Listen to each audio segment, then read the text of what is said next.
When we looked at the Palatka expansion, one of the key criteria was, what do we do to make sure that we're constructing something that is going to be ultimately better than what came before?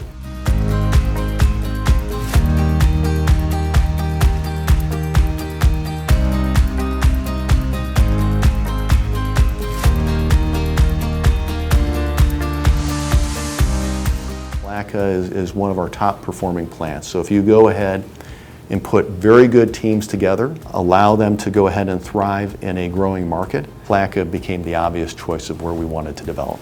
Palatka is not a new facility, it's an expanded facility, and it demonstrates our company's investment in a marketplace that the demographics continue to grow. And with that, it means that we're going to be able to better serve our customers. It means that we're going to provide cutting-edge technology, and it means that we're going to go ahead and help our communities. We now have control systems and dryer automation and high-efficiency dryers that not only help us succeed from a cost standpoint in the market, but also will help us succeed when we look at how our impact on the environment will be lessened.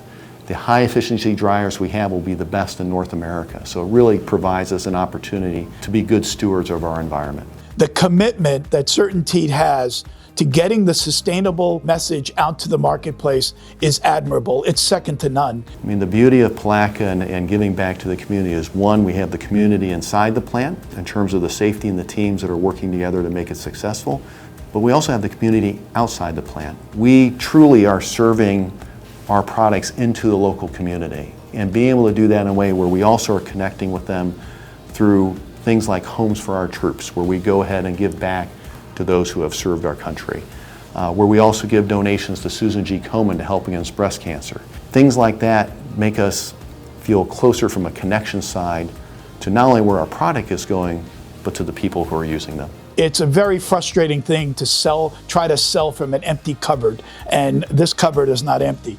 This is not about building a manufacturing facility for 25 years. This is about making an investment that's going to pay off over the next 50 and 75 years. It's an investment in our people.